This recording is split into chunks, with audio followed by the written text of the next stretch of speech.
Hello everyone and welcome to another Young Adult Book Talk with the Massillon Regional Library. My name is Stephani Moore and I am one of the librarians here in the Youth Services Department. And this month I wanted to share some books that are royal fantasy. And royal fantasy is a very popular topic in young adult literature, and it was really hard for me to narrow it down to just 3 books. But I can assure you that these 3 books are full of adventure, fantasy, and a bit of romance on the side as well. So let's get started with the first one, which is Children of Blood and Bone by Tomi Adeyemi.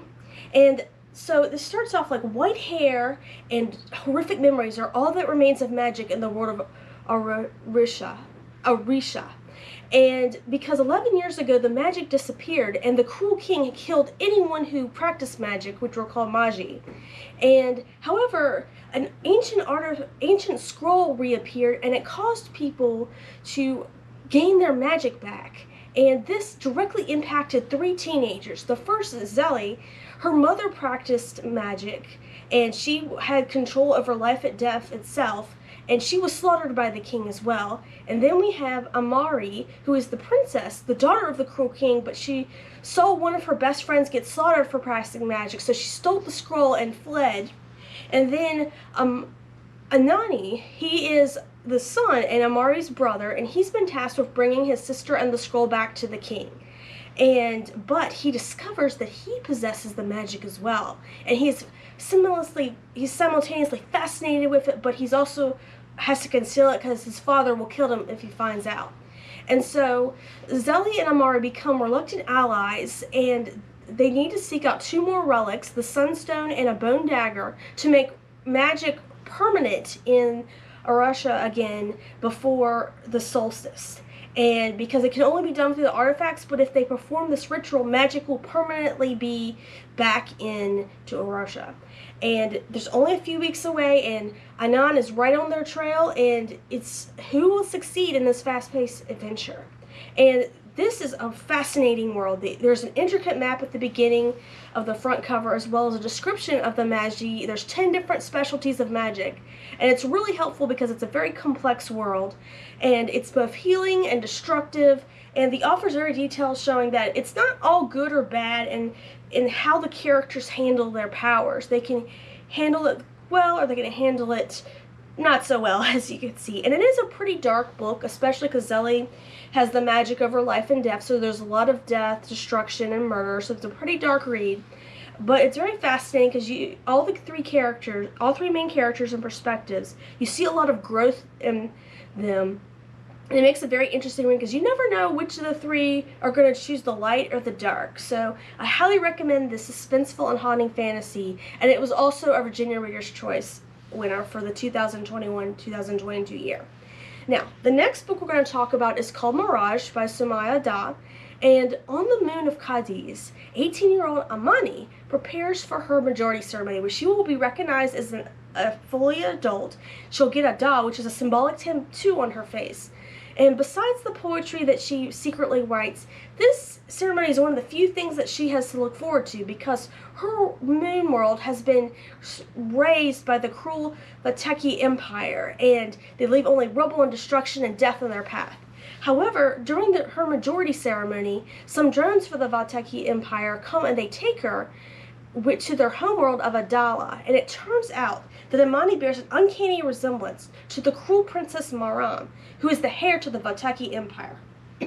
Due to her unpopularity, Amani needs a body double to go for 2 different functions because she's going to be targeted for assassination.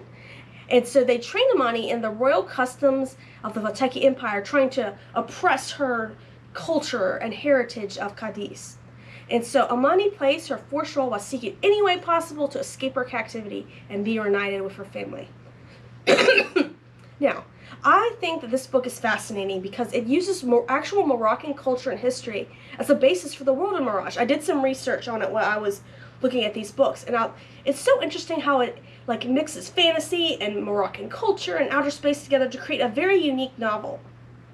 And the world building is incredible. There's only 300 pages with it, but there's so many different customs and cultures that you would just draw in, and it's not like shoved down your throat. It is drawn out so you can absorb it in. And I love the relationship between Amani and Maram, because Maram is a very interesting and complex antagonist. While she is cruel and she is cold, her circumstances are a bit harsh, and she has a very tense relationship with her emperor father. So we have some sympathy for her as well. And the forced relationship between Amani, who has to imitate her every move, kind of leads them to not only friendship, but a mutual respect of each other. And Daud's excellent writing will never fail to keep the reader hooked in this unique and suspenseful book full of court intrigue. And finally, this is a more traditional type of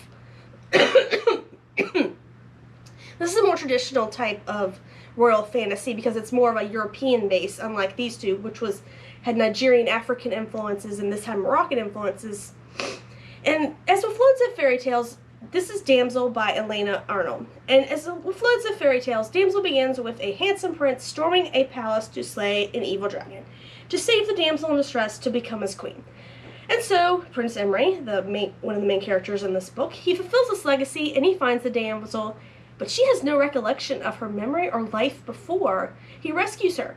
And so Emery names her Ramon, and he brings her back to his castle of Harding, and he tells her that he's going to be his queen. They're going to get married at the winter solstice, and they're going to live happily ever after, right?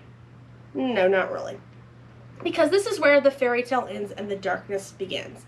For Mom, she still wants to know what happened to her. Why was she there? Why did he rescue her? And, and Emery is just, denying her left and right of, information.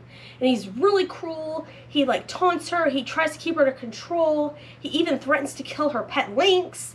And rather than a thriving, dazzling palace full of, good stuff, feasts and stuff, everything is kind of mysterious and dark. And it all appears to go back to the dragons. And there are also some mysterious and magical gems in the palace wall as well that are connected to the dragons. So Amand seeks out answers for herself, desperately trying to solve the mystery of her origin and magic, no matter what the cost. And I appreciated how Arnold turned the whole "and they lived happily ever after" trope completely on its head, because I'm going to be honest with you, I was kind of rooting for the dragon to eat Prince Emery in the first few chapters, because the first few chapters are from his viewpoint, and he's just a jerk, and he's obnoxious, and he thinks that he just uses women just to gain power, and he just treats them really horribly, and it's just, I'm not saying it's great, but it's kind of flips on its head, because you think of the chivalrous prince. And while Ama is a very kind person, she's also got her own agenda. Has her own agency. She's very independent, and she's very creative. And it's very interesting about how she's trying to solve the mystery of her origin as well. And the writing here is very good. It's a little dark and mysterious, but it draws you in, and it's kind of like a slow burn as you just keep wondering, and it builds on each other. And it all pays off very well in the end, because Arnold wraps all of these magical threads together quite well in the ending. And it's a well-deserved and a very satisfying ending. And I honestly think it's the best of all three of these books in terms of wrapping up the themes and just giving the reader just satisfaction on how the story ends. But all three of these books are wonderful, great reads, and I highly recommend all of them. And there's a lot more that we have here at the Central Library and all of the other 6 branches here at the Macedon Regional Library. So I look forward to sharing more books with you soon. Have a good day. Goodbye.